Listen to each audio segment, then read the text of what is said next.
Welcome to Reality Tea Times 2, the podcast where I discuss the trash reality TV wheel of date.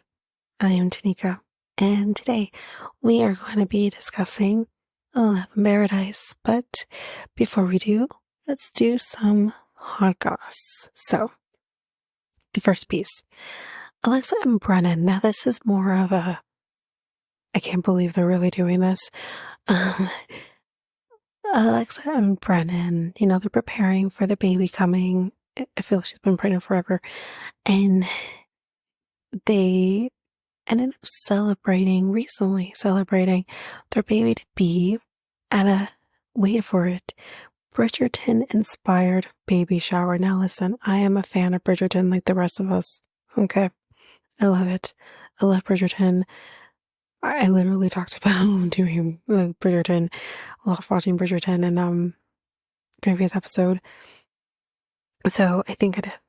I've been talking about Bridgerton in a few different episodes, some that haven't actually been aired yet on my other podcast. But I wouldn't do a Bridgerton inspired baby shower. I just no. It feels so curated. It feels very curated. That's exactly it. It just feels ugh. But basically, here are the details. So the party was held outside a Divine Grace Vineyard in McKinney, Texas. It featured decor, games, and food fit for the diamond of the season. Fuck my life. I haven't read this article before, so we're doing this together. So Alexa said, quote, "The whole day was so special. The hosts went above and beyond to celebrate me and the impending arrival of our precious baby girl. I'm beyond blessed to have so much unwavering support, guidance, and love throughout this journey. They say it takes a village, and I couldn't be more grateful for the one that we have." And we'll have some pictures from the event if you're so inclined. She went on to say, "It was a beautiful sunny day where the guests walked around with parasols. It was a scene straight from Bridgerton. We had a baby bottle chugging contest, of course you did, and a teddy bear flip cup game where guests competed on who could put the bear's diaper on the fastest, of course. It was a wonderful day of my closest friends and family coming together to share in the joy and excitement of welcoming our love bug into the world." Let's keep going with this fucking theme. Complete with parasols, pink and blue tablecloths, and green couches, the baby shower also included cakes from Fancy Cakes by Lauren, sweets from Main Street Sweets, and florals by Shane Walker Designs. Guests could sway to the music of violist Emily Barak Music. Take sweet photos in a photo booth by Captured. Like I said, I do have pictures from the event if you're so inclined. So it'll be there. So let's go on to the next piece of hot goss. Now this is not just necessarily something that I'm going to discuss on an episode. I just don't know if I could bring myself to do it. We'll see. But this is more of just like a TLC show coming down the pike that I'm just like, eh. And this is Alec and Hilaria Baldwin have announced a reality show featuring all 7 of their kids. So let's kind of go into that. I didn't know they had 7 kids, but anyways. So on Tuesday, Alec Baldwin and his wife announced their upcoming reality show, The Baldwins, on Instagram. Their video post gave a glimpse into the family dynamics the couple and their kids will share on TLC in 2025. The clip begins with Alec, who is 66, and Hilaria, who's 40, introducing themselves with a jesting joke about their sizable brood of 7 children. This is not going to be as fun as like Outdaughtered or something like that. But maybe I'll post the picture of the screen grab that's been kind of everywhere.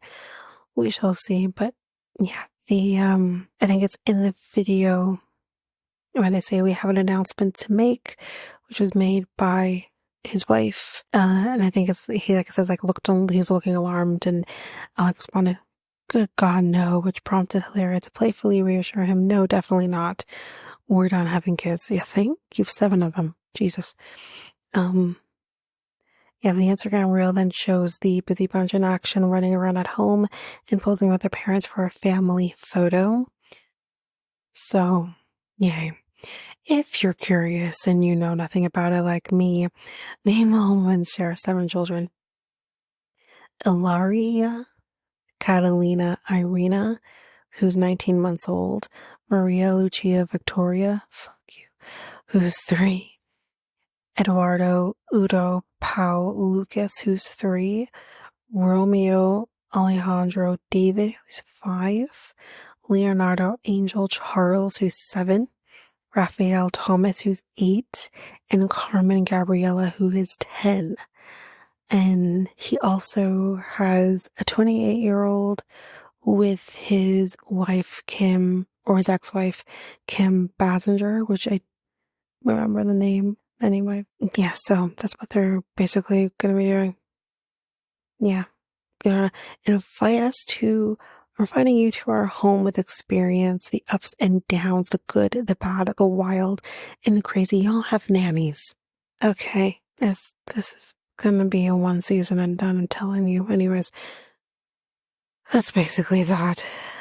With that, again, not necessarily something I'm gonna cover, but I just figured why not talk about it.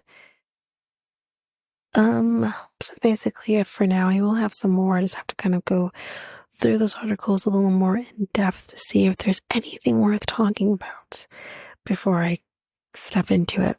But that is it for the August.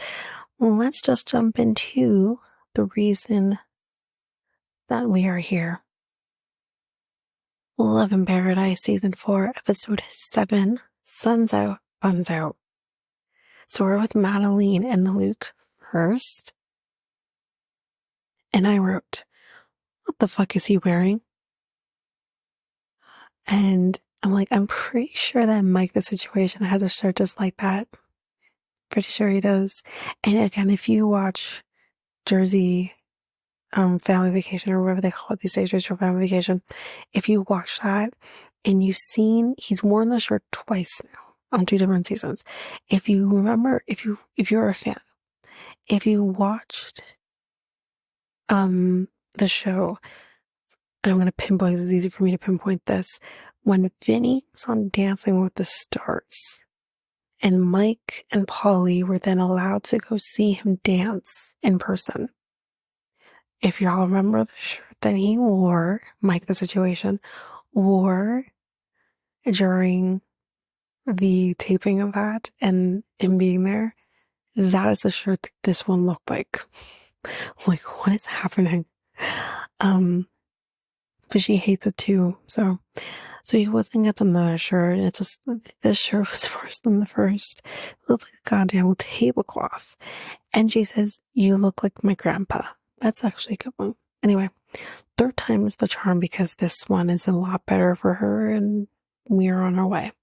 So they're going to be going salsa dancing, and she's actually done salsa dancing, I guess, somewhat professionally. She apparently has gone to academies, and I said that like Juno, academies, and she's also danced in the competitions. So we could that she's kind of like teaching him how to do salsa dancing, because he's a gringo. And there's just people watching the atrocity that this is. You have like this one guy watching, and he's like, and you have people laughing. You know, this other guy is like, ugh. And then he goes up to her and he's like, may I take her out of her misery? May I? So they dance. And with this, like, this guy ends up like helping him how to dance. And he's like, I can tell he must be American or European. Ding, ding, ding. Then we, he's dancing. He's doing a pretty good job, but then he dips her. And in the process of dipping her, he ends up breaking her nail. And she's like, I told you to be careful with my nails. She's like, I tell you this all the time. And he's like, I'm sorry. I'll try better next time. And she ends up sticking her middle finger at him. I think that was the one that broke. And he playfully, I hope, pushes her. And she kind of like is off the screen. So you can't see her. And then all of a sudden you just see her charging back onto the screen, pushes him. Like, when you're watching this before, you're like, oh God, he's pushed her. Like, why is he doing that? Like, that's not a really good look. But they're being playful, so I'll give them that. It's fun to have that kind of banter. Like, I had that with my ex. Like, it's whatever. It didn't work with him. Anyway. But I'm just trying to say, like, it's okay to be playful or whatever. So that's what they're doing. But yeah, so in the next scene, we see them packing. And I'm pretty sure that suitcase we see is his. I know it's not actually his, but it definitely could have been. And it's not a great packing job. Like, the clothes are everywhere. There's no order to it. It's not folded, nothing. And she literally has to take everything back out and like fix the mess that he's created. If you want it done right, gotta do it yourself. And he's like, well, we really gotta go. Can I help you with something? She's like, no, don't touch nothing. Don't touch. No touchy. No touch. No touch. So it's just horrible. But anyways, they're going to, and I didn't catch it. Was it, I have here Gustava, but I feel like it's not it. Anyway, it's like 2 hours away, so they're gonna be doing that. And he actually proposed to her here, so I thought that's pretty cute. They're gonna be basically staying in a dome, so cool. But they're going to have some fun in the water. But we find out here, as they're gonna go have some fun in the water, is that Brian and his wife Valley, I think, or Bailey, is going to be coming. And yikes, this isn't gonna go good. And he says that while on their way to where they are right now, Brian apparently texted Luke to say, listen, I have some stuff that I think you need to know. And it's pertaining to Madeline. Basically, he's saying there's some rumors that I think you need to hear. And he's like, great. So it's kind of where we end that off. The next day, there's a lot Luke and Madeline in this episode. The next day, we see them waking up, and again, they're just being playful here. They'll like move over, and he pushing her off the bed with his feet, and then he did successfully push her off the bed, but then she comes back onto the bed, and then she starts pushing him with her feet, and then he got like pushed off the bed, and she's like, it literally just made me think, since I'm in the Emperor Cusco thing, and the, Emperor's New Groove type thing here, it's literally, that was an Yzma, right? Where she's like, ah, I win. It's literally what she did. She's like, I win. So can you tell my favorite movie was as a kid? Anyways, so now they're going to be having breakfast, but he says that the text from Brian is really fucking him up right now. He says this is not the first rumor that he has heard about Madeline. Is that so?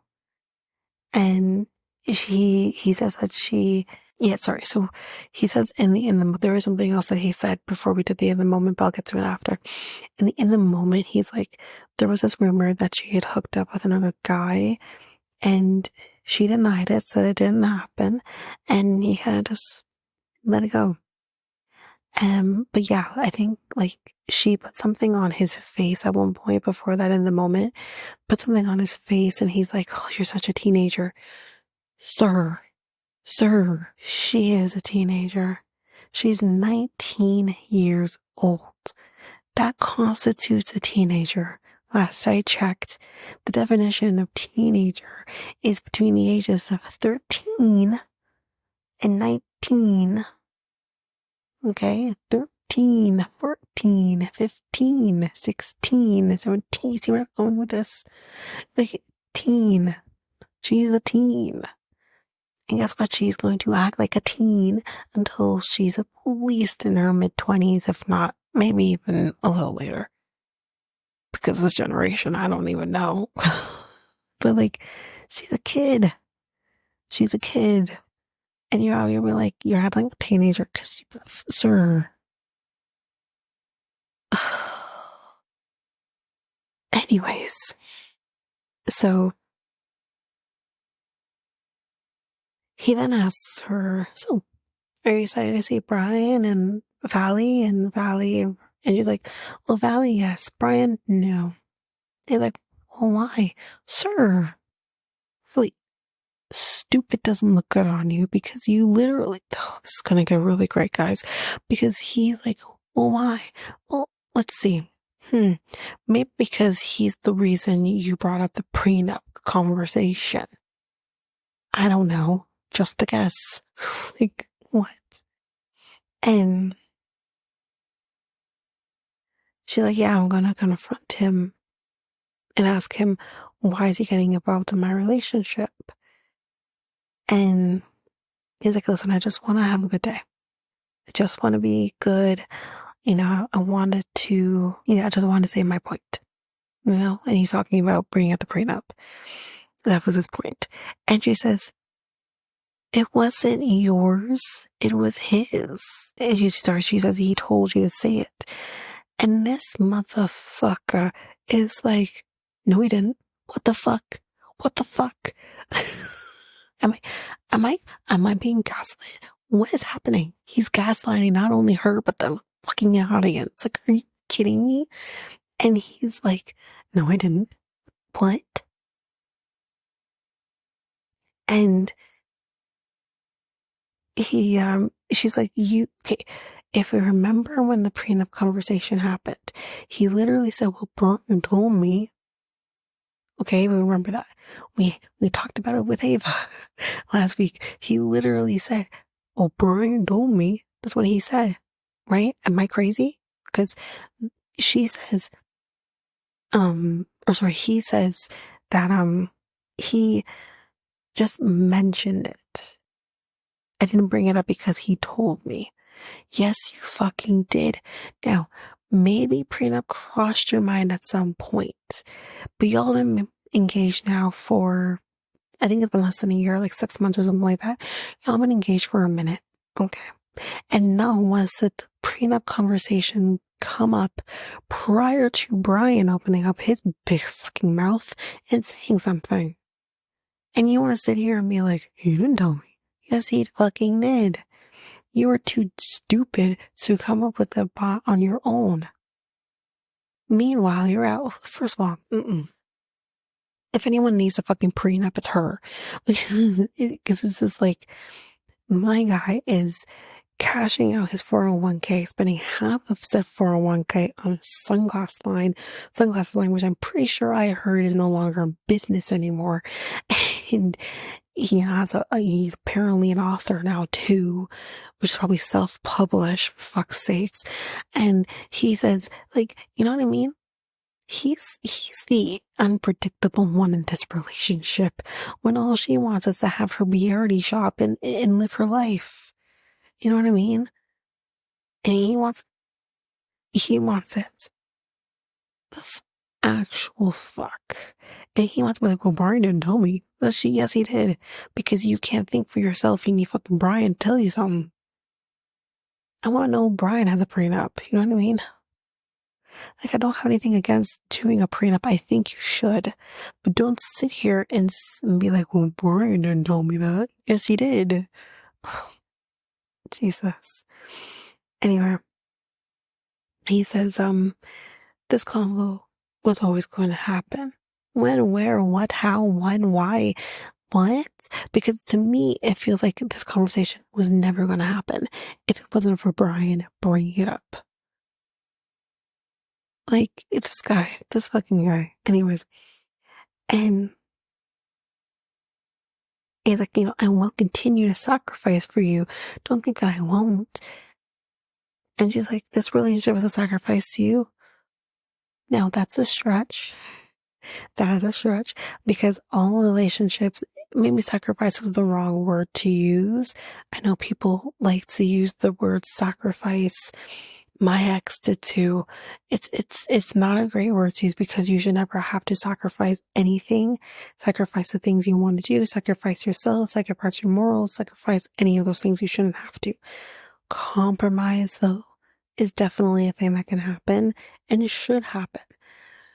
So sacrifice is the wrong word to use. Although I understand what he is trying to say, and she's trying to make it seem like it's a negative thing and it's not. But nonetheless, I hear what she's saying too.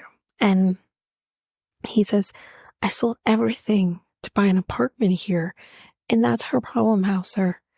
Did she tell you to take time off work excessively to the point where you lost your job? Did she tell you to have to live with your mom? No, you did that because he makes it seem like he had to move with his mom because he lost his job. No, guys, he lives with his mom, sold his own place to live with his mom so he can buy the apartment as an investment property in Colombia. That was your fucking decision, not hers.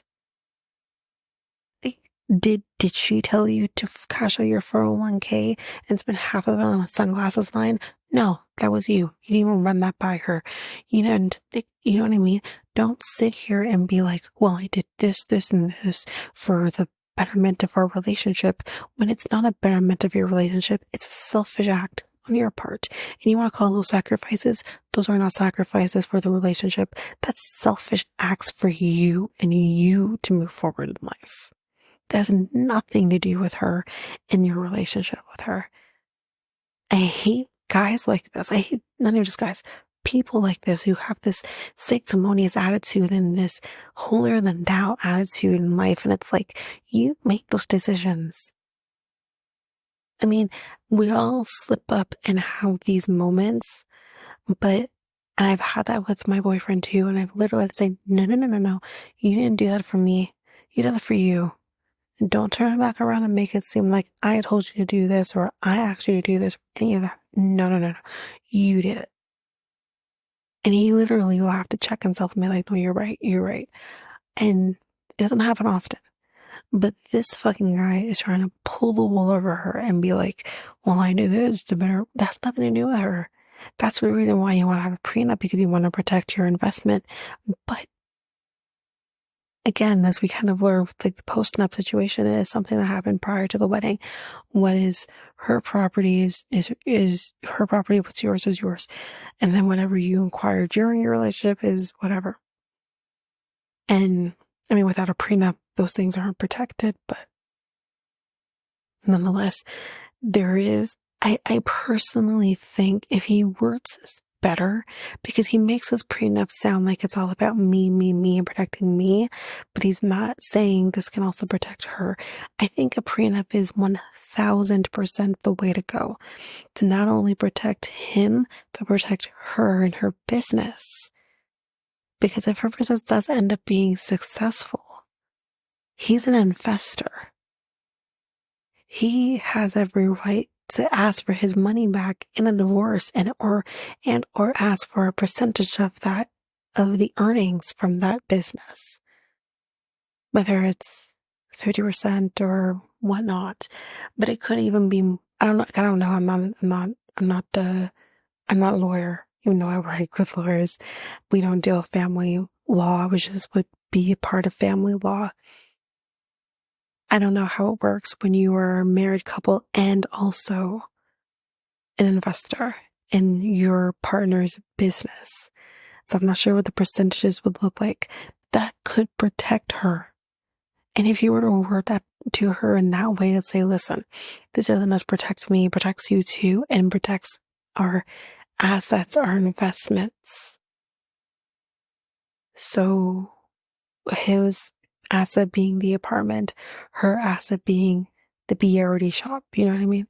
So he's not wording it good to kind of make it be like, this isn't just about me, this could also be about you in order to get the prenup.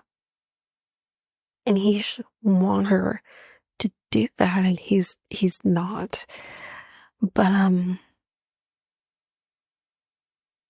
so he's like, I just think that I am the best opportunity you have. I took offense to this, and I'm not her. The best opportunity you have, and no, I mean, listen, I know that we have come from generations of marriages that were transactional, meant to be that way. It wasn't about love. You were lucky if it was. But this is not the world we live in, or at least in the Western society, it's not the world we live in. And you shouldn't be going into a relationship thinking someone is the best opportunity. You should be in a relationship because you love someone and that's why you want to marry them. So for him to literally sit here and be like, I think I'm the best opportunity you have. What opportunity? Listen, she says, what opportunity you think you're an opportunity to me? And like, there's no point in being in a relationship with this person who thinks that I think he's an opportunity, because that's not why she's in this. She says she's in this for love. I do not believe her. I do here. I will give my theory in a second on what I think. But even if you are the best opportunity for her. Let's just play devil's advocate and let's pretend you are the best opportunity for her. How does that work? Maybe initially you were, but now you're broke. You don't have a job.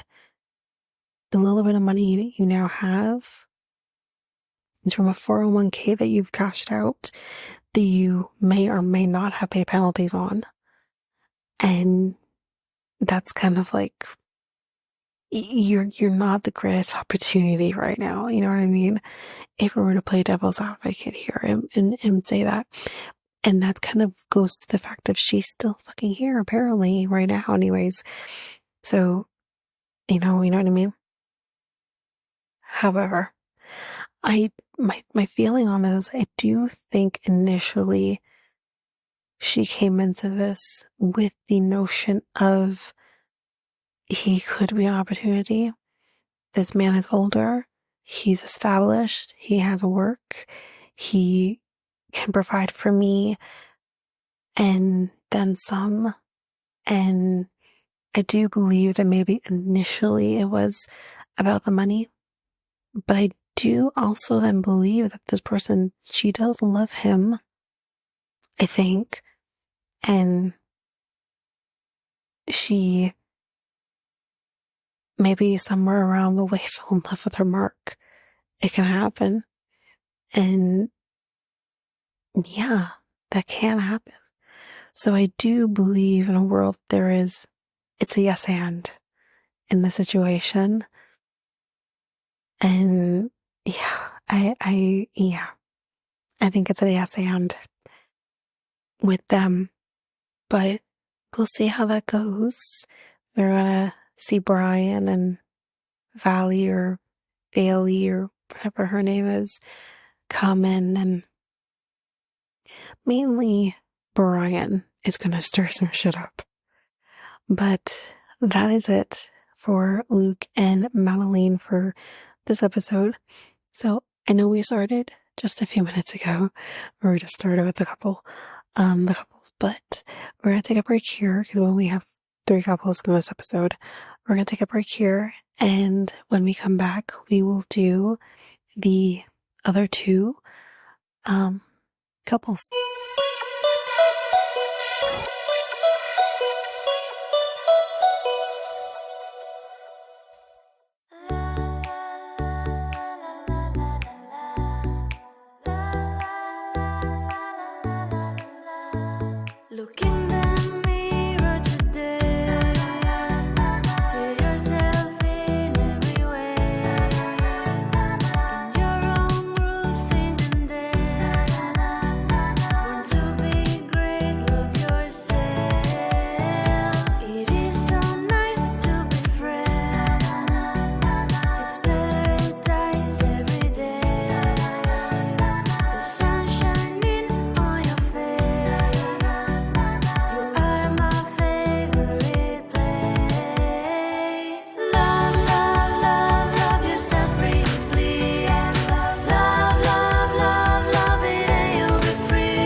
And I'm back. So let's talk about Sean and Aaliyah. So it's the next day after their engagement and she's happy, but now she is doing her hair with Sean's help, of course. And we see Jackie coming into their place or the Airbnb. And what they're going to end up doing to celebrate the engagement is they're going to be going on a jungle tour. And the jungle tour is going to lead them to what is Aaliyah's favorite waterfall. Why does Jackie need to be there? I mean, okay, but like, why is she there? Well, we're about to find out. So, Jackie is like, so, how, now that you're engaged, what's next? They're on the way to the jungle tour. And she's like, where do you want to live? And he's like, well, I'm thinking LA. And there she can have like her own room. Maybe she can have it like as a glam room. And she seems to be loving that idea, Aaliyah. And Jackie's like, well, that's really thoughtful because, moving to another country, it's tough. Yeah. And Aaliyah says it could be hard. So she'll probably need to adapt to things like he works. She'll need to adapt to that. Like, it's not going to be vacation Sean, right? She's like, so have you guys talked about a prenup? Ma'am, they just got engaged like less than 24 hours ago. No, a prenup has not surfaced yet. It probably will, but it's not yet. But this is only the beginning of the inappropriate questions that Jackie asks. So he says, well, me, I haven't talked about it, but I do have 3 kids. So, I do have to make sure everyone's being protected. And Jackie says, well, I don't want her to sign anything when she doesn't know what it is. Who are you? Are you her lawyer? Are you her financial advisor? Who the fuck are you? I understand like having her best interest because you're her friend, but that's what a lawyer is for. Do you really think that Sean is going to, well, he doesn't seem like the kind of person who would pull one over her. Like, I don't see him doing that. But a prenup is something that's going to happen. As long as there's lawyers involved, everyone's best interest is going to be taken care of. It's ridiculous. Anyway, she's like, does the house go to the kids? We don't know. No, the house is most likely not going to go to the kids. Well, no, it probably would if he wasn't married. Now, here's the thing. This is a good question to ask, mind you. I don't know how a house works if it was owned prior to a marriage. Now, if they were to find a house of their own, then that's a matrimonial home, and if he dies, it stays with her as long as they're married, or when he passes. So it's just, again, there are ways around this. And if anything, it's not the prenup that's going to protect the house. It's the will. It's the will that's going to determine what happens to an asset like a home, not the prenup. Anyway, but she says, will she be taken care of? After, well, it feels like she's talking about after he dies, not so much like if a divorce happens, which that's when a prenup comes into play, is when a divorce happens. But if they don't get divorced, then a prenup doesn't come into play. Now you're talking about his death. That's the will. And the will would have to be revised I'm assuming he has one. The will would have to be revised to include Aaliyah and how that goes. And that's a somewhat easy thing to do. So I feel like she's getting her documents confused. I'm not sure.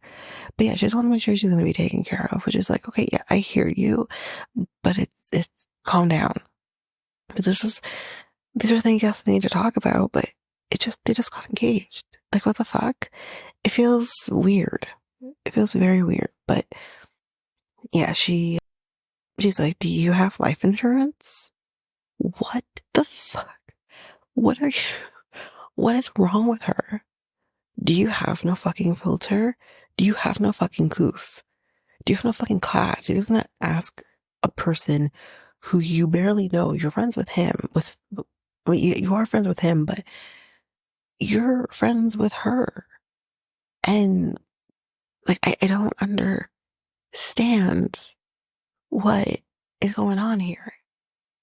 I mean, asking if someone has life insurance is ridiculously inappropriate. You don't ask someone if they have life insurance unless you're going to kill them. And then the life insurance comes into play. Like, again, it's just, here's the thing. It's really, most people, I hope, would have life insurance, especially at his age. He's 60 something. I would hope he has life insurance. But this is a person who literally just said, I have 3 kids. Ma'am, that's a trigger for he's got it all. He's got the life insurance. He has a will. He has to do a prenup. All of those things come into fucking play because the man is a father of 3 kids. So it's just all of these questions, inappropriate questions, is ridiculous. And I feel like she's asking these questions because I think she thinks that Aaliyah won't. I mean, I personally think Aaliyah might. I'll get to her in a little bit, but I think she thinks Aaliyah won't. And I think she also thinks that Aaliyah's too stupid to ask these questions. They just got engaged. You know what I mean? This is the bliss. This is the honeymoon stage of this. You don't start talking about the hard things less than 24 hours after an engagement. Give it at least a week, you know? Anyway, he says that he finds the questions inappropriate. So he tells her, listen, I get you might be her financial advisor or her lawyer, sass, but I do not want to think about my demise 24 hours after getting engaged, if you don't mind. Damn, Sean. I love it. The sass. Anyway, so now they're at the jungle tour. Someone says, welcome to Jurassic Park. So we do get to the waterfall, and then we see Leah to kind of do like a photo shoot by the waterfall, topless. So she says, I know Jackie asks the tough questions, but I appreciate it. Like, you need to ask those. It's okay. If she's unsure of, those tough questions to ask, definitely go to Jackie or someone in your world and say, these are things I do want to ask him. I don't know what the right things to ask. Can I have some guidance? Because I know, like, she's 25. So I understand maybe getting guidance in asking what the questions she should ask. But they're not appropriate questions for someone else to be asking. Personally, me, if my friend was asking my partner these types of questions, again, 24 hours, less than 24 hours after my engagement, but just in general, I would say, whoa, that's not your business. Can we not? I'll talk to him about those things or whatever. She didn't do that.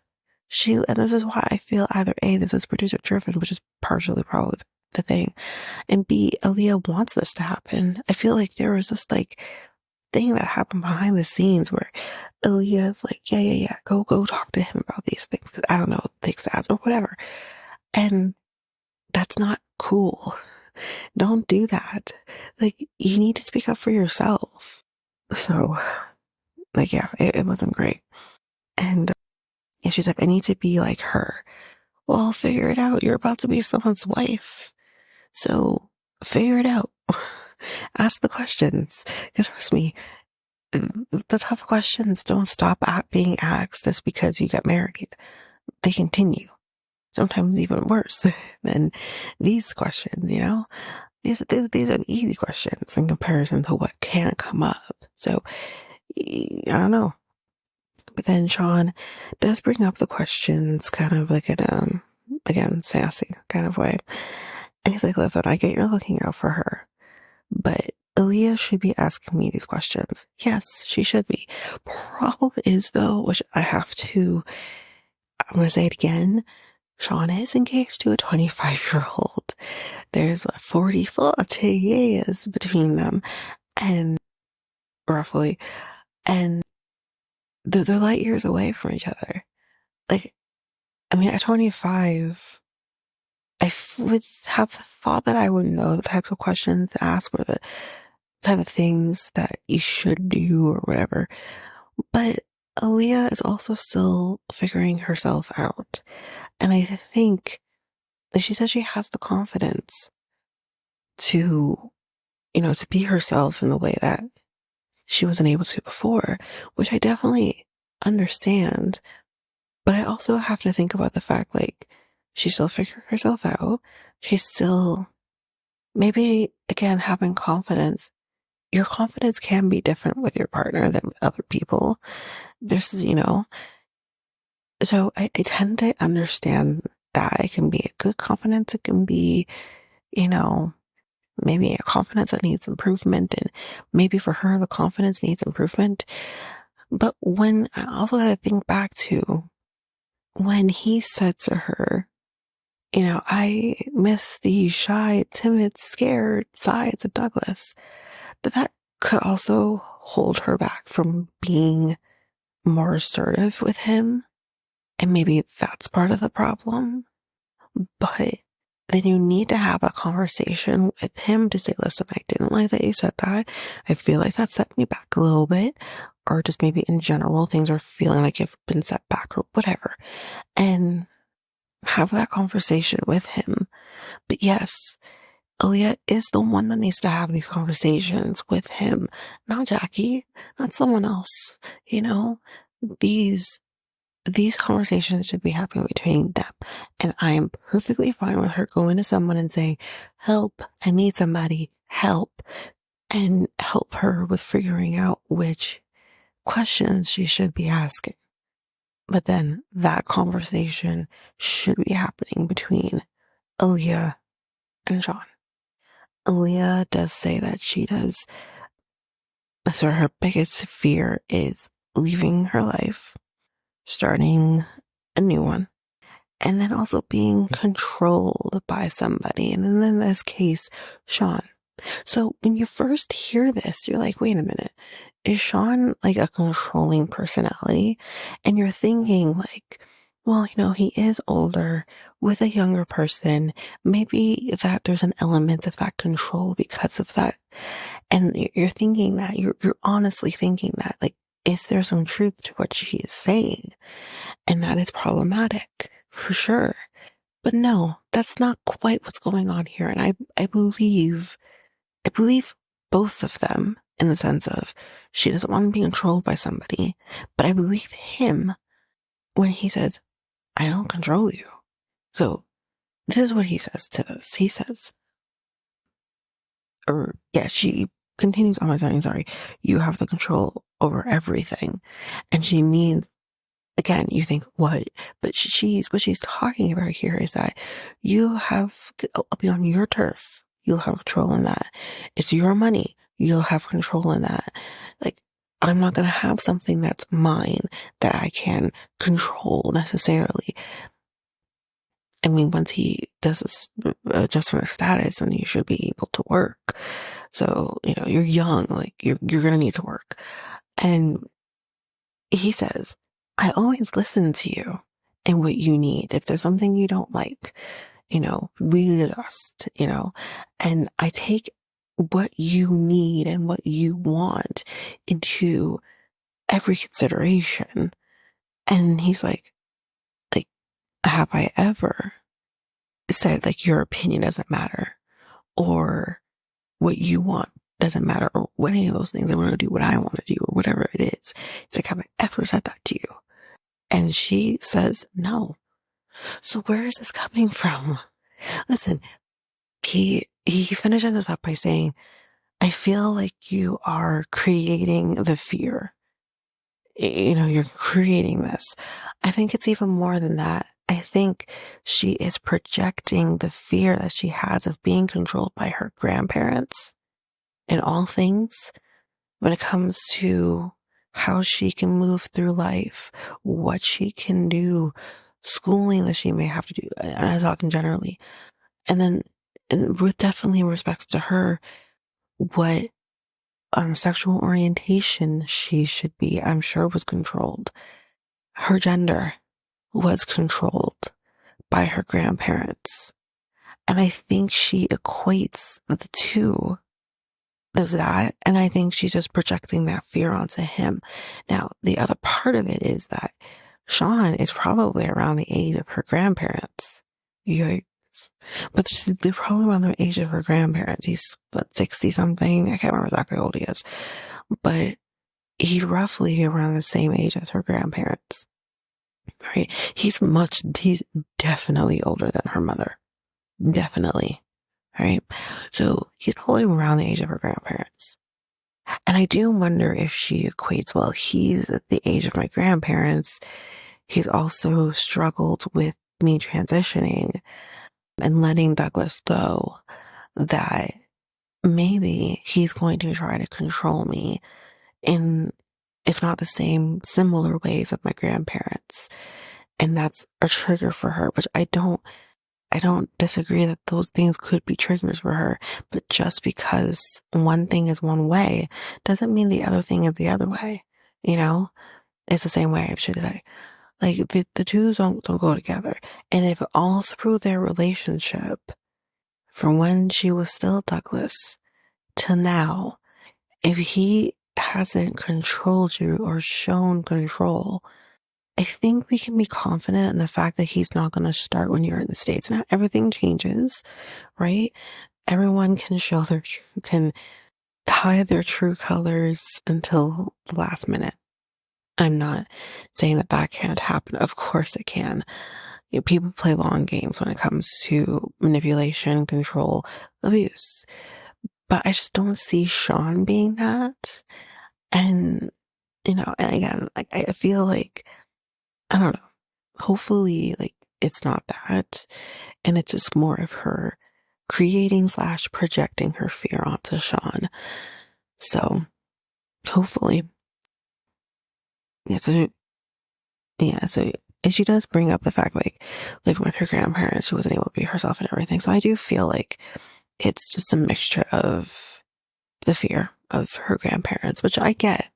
I totally understand with what she's went through. So yeah, I get it. Anyway, that is it for Sean and Aaliyah. Let's move on to Annie and Kyle. So Annie's friend Steph is going to be meeting Kyle, and we find out he's going to be leaving in like 3 days. So, God, almost 2 weeks have passed by. Jesus. So he shows up and he actually kisses her. So because she's acquired the points, I guess that can continue. Okay.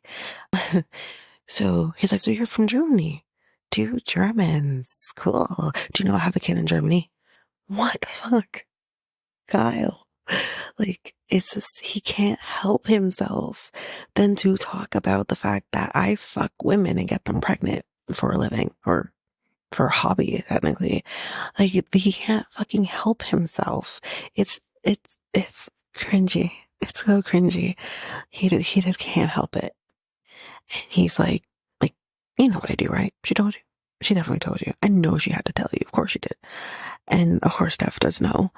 And Steph says, so how important is this for you? The creating babies with people, like how important is that for you? And he says, it's important. Yeah, it's important. Yeah. And so she's like, you would never like go to a clinic and donate that way. And he's like, no, it's too cold. It's too clinical. Like, he doesn't like that. He likes to have the personal touch to it, literally, with his dick. Anyway, he's like, what I do, it's on a deeper level. You get to connect. he's like, yeah, the donating doesn't hurt anyone. What do you mean, sir? Annie has literally shows you how much she does not fucking like this, and this potentially hurts her. And her friend says, well, yeah, her. Like, sir, are you good? And Annie says, you get this light in your eyes when you talk about the donations. She would just like to have a little bit of that when you're talking about her. Like, he loves this. And I guess that you love it, but it's like when you know that he loves it for nefarious reasons, somewhat, it's just like, my guy. Anyway, so Steph says, if you are with Annie, are you going to keep doing this? Like, are you going to keep donating? Are you going to keep putting said dick into other women? You know? And he's like, well, I'm getting older. What does that mean? You're getting, I guess he's basically saying, like, I'm getting older, so maybe, I should be trying to settle down. And maybe, like, if this is in the way of me settling down, then maybe I should stop it. I don't believe him. I believe this man will keep going as long as his dick allows. And the man's only, what, 35, I think? He's gonna keep going. He's not stopping yet. Are you kidding? Men are in the prime in their 30s and 40s, you know? Like, he's gonna keep going. There's no way he's not gonna keep going. You can't convince me otherwise. As long as his swimmers are swimming, and a lot of those swimmers, because he has a lot, I guess, as long as they're swimming, he's gonna keep going. So, and Annie is like, or sorry, he says Annie is the one who, kind of has the side of my heart. Like, she's a part of that. And he has this, we have this thing, and he's like putting his two indexes together, like hitting them together. And it's like, you have what? What the fuck are you just, because again, you can never be too sure with Kyle exactly what he's trying to say, but by doing that, it could be anything, you know what I mean? But they're able to say, what's that connection? You guys have that connection? Yeah, right. So since you have, like, I think has like that spiritual connection, so why do you want to keep doing this then? Like, what about Annie? Like, what are you gonna do with her? And like, what's comes next with her? And he says that he wants to keep building on the love and the connection. And Annie, when she hears love, she's like, ooh, ugh. Me, I'd be like, oh. But he says in the moment that they only want me, like the people he donates to, they only want me for my sperm. Okay?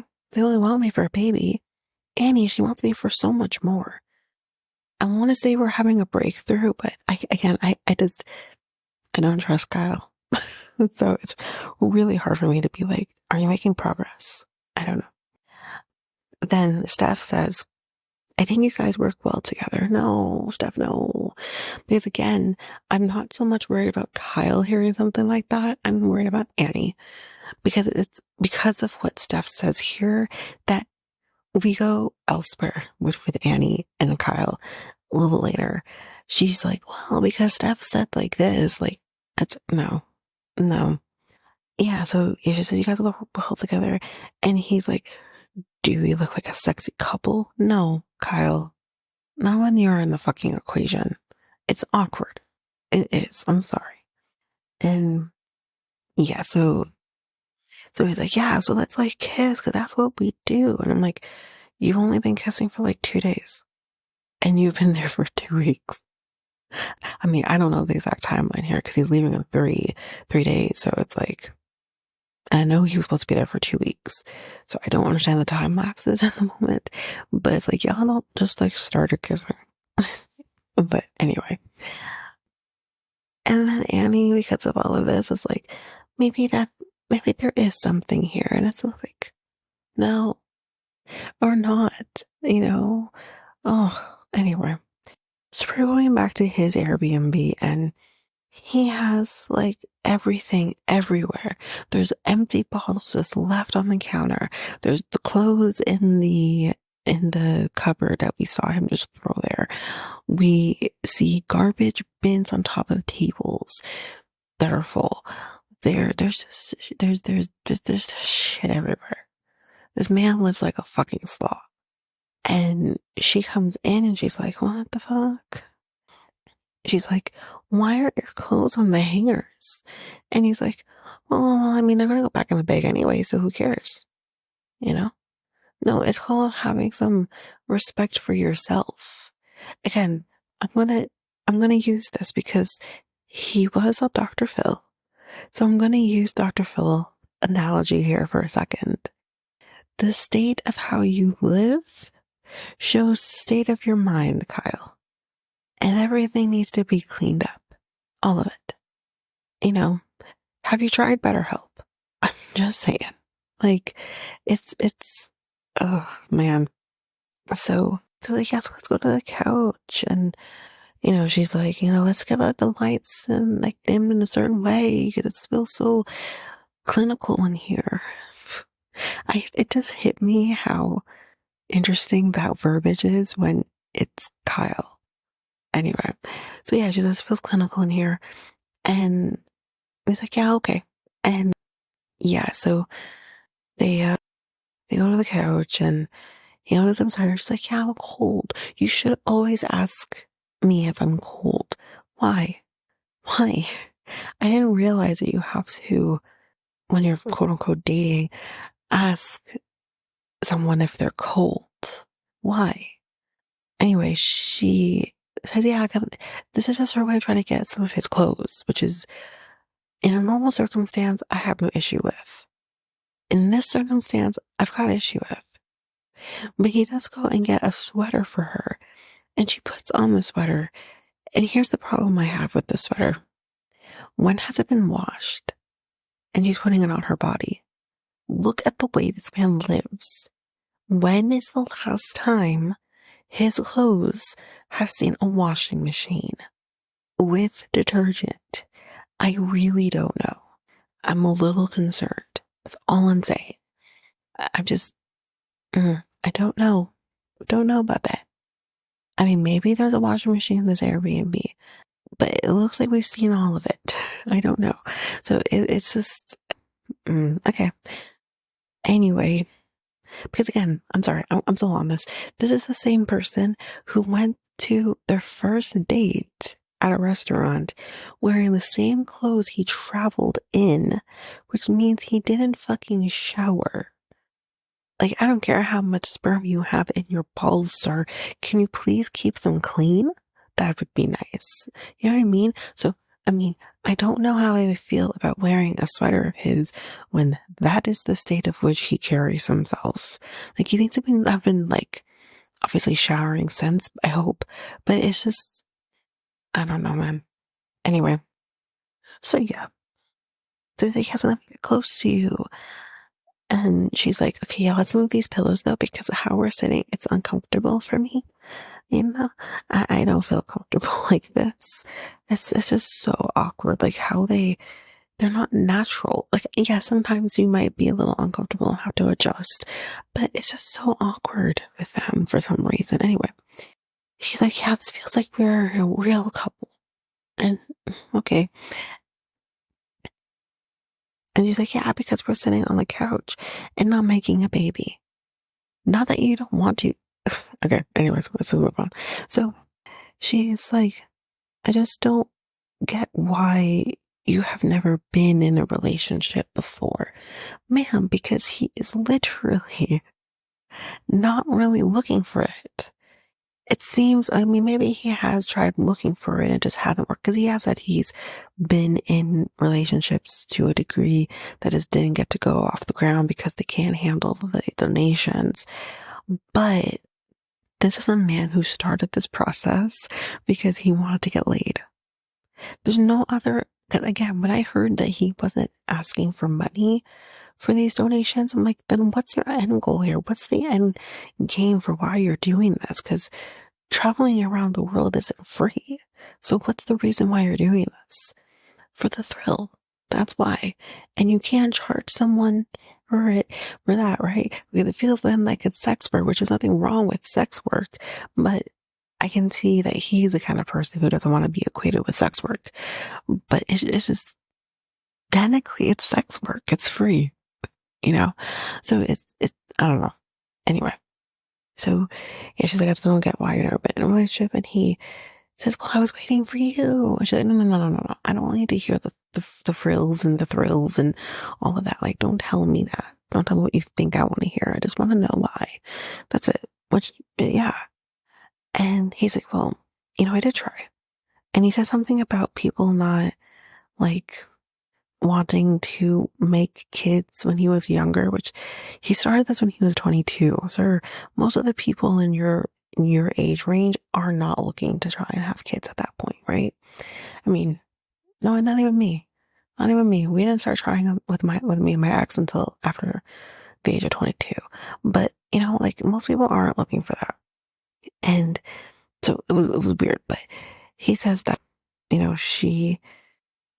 for some reason, she took from that, like, maybe I missed something, but she took from that the reason he does this is because he wants to feel needed. He needs to feel wanted, and they need and want him to have a kid, and that's good for him in the moment, right? So I'm starting to understand why he keeps doing it. You're halfway there. You're halfway there. So then he says, I want to make this night about you. Okay, you know what? Points Kyle for that one. And he's like, but then again, it gets weird again when he says, do I have your consent to cuddle with you? Sir, what the fuck did you do? Like, seriously, I'm going to keep asking this. What the fuck did you do?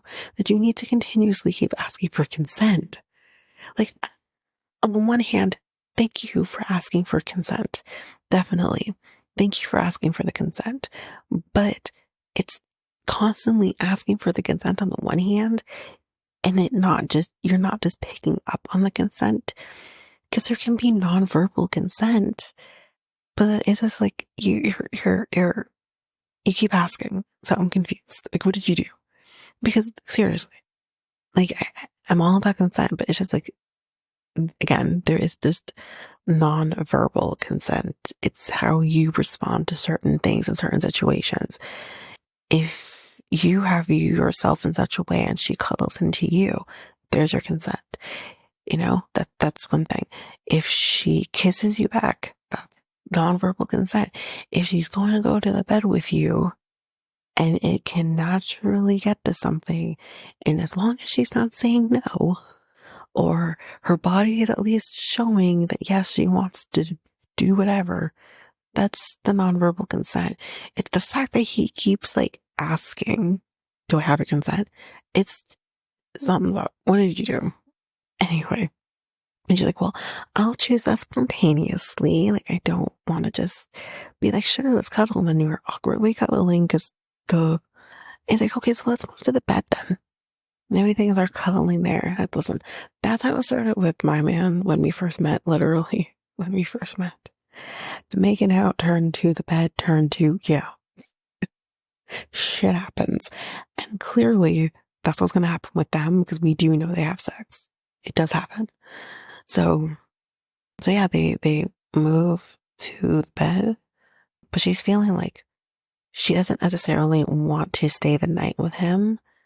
She doesn't want to regret anything at the same time too. So I don't know what happens that lends her to stay the night and have sex with this man.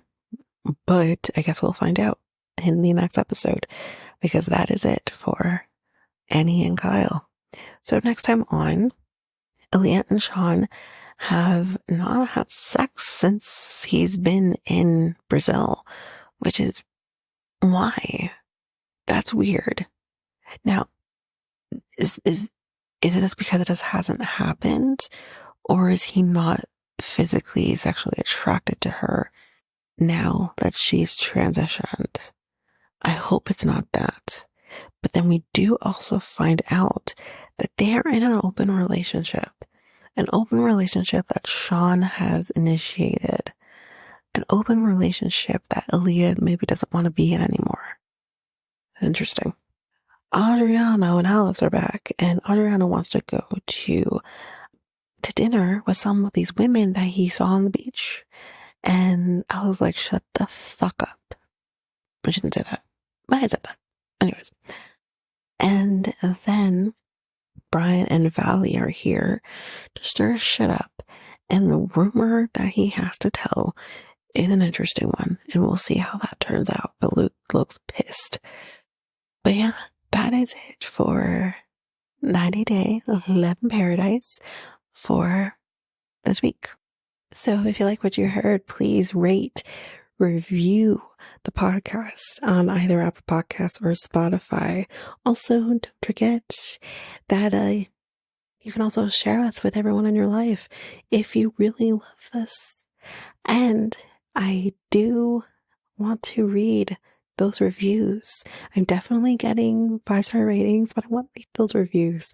So send me those reviews and I will read those 4 and 5-star reviews on the podcast.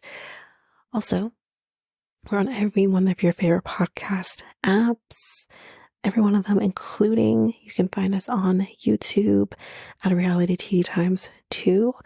If you want to connect with us, you can do so by going to either Facebook or Instagram at Reality Tea Times 2. You can also find us on Twitter, TikTok, Reddit at Reality Tea Times 2 Pod.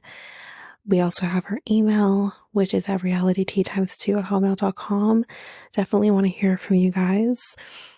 And we also have our new website where you can listen to all of these episodes. You can review the podcast on there as well. You can connect with me in any way, all the stuff. It's all there, and you can find me there at www.realityteatimes2, all spelled out, .podpage.io. It's there. And don't forget, I also have my other podcast with my friend Mikkel, Next Take Podcast, where we talk about all kinds of different topics. But you can find us on any of your favorite podcast apps over there as well. Or you can also go to YouTube, and you go to Next Take Podcast, as well as our website, which is solo.to/Next Take Podcast. So yeah, there's that, and that's basically that. And again, don't forget, if all of this information is overwhelming, we do have all of the links, everything in our show notes. But that is it for now, guys. Thanks. Bye.